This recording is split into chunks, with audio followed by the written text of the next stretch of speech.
What's up everybody, this is John with John Fair Innovations. I'm alongside my buddy Bucky, and today we're going to show you how you can use Pythagoras theory in a real world application. Now today's video stems from a conversation I was having with my girlfriend, because yes, I'm that cool that when I'm with my girlfriend, I talk to her about mathematical topics such as Pythagoras. And what she asked me was a question that I get all the time, which is, when would I use it in the real world?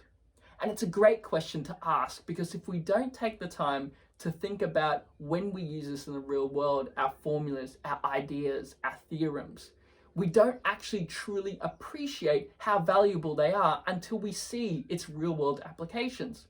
So today I'm going to show you how we used Pythagoras theory when we were building Bucky's play gym.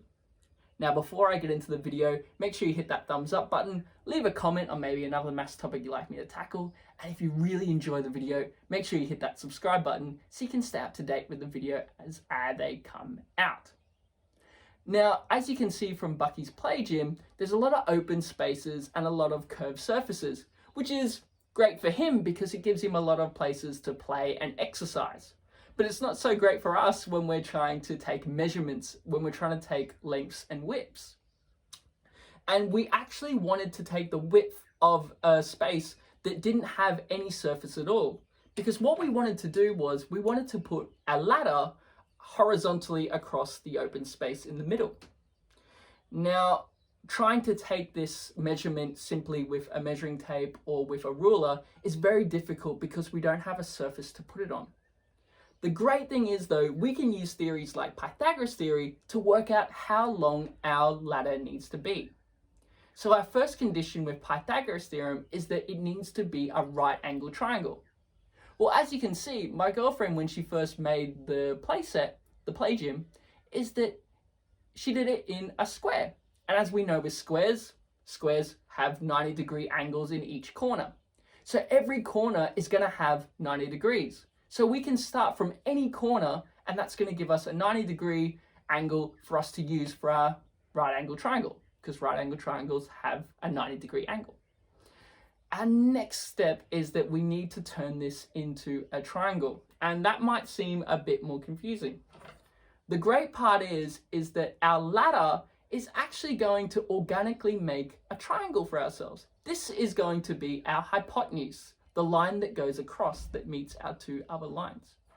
Now, hypotenuse is always the longest side, and that makes sense because the ladder, for it to make it all the way across, is going to be the longest side.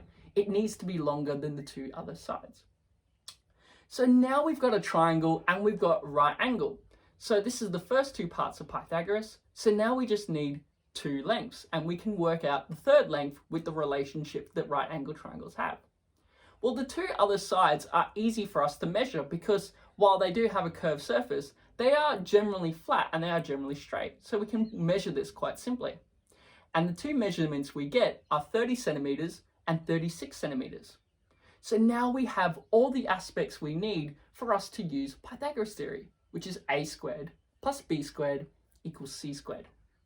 So we can make any side a or b, it doesn't matter. The one that does matter is our c. And it always has to be our hypotenuse. Now, it's easy for us to remember today because our hypotenuse is going to be our ladder. But just remember, your hypotenuse is always your longest side. So today I'm going to make A 30 and I'm going to make B 36. So if we plug this into our formula, A squared plus B squared equals C squared, what we get now is 30 squared plus 36 squared equals C squared. Now remember, the C is going to be undefined. We don't know what it is yet. That's what we're trying to work out. We're trying to work out the length that we need for our ladder.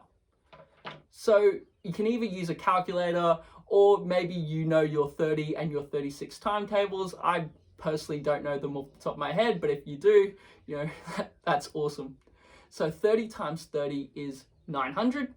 So we plug that into our formula. And 36 times 36 is 1,296. So now we put this into our equation. And our equation now reads 900 plus 1,296 equals c squared. Now we just add the two numbers together like you normally would. So 900 plus 1,296 gives us 2,196.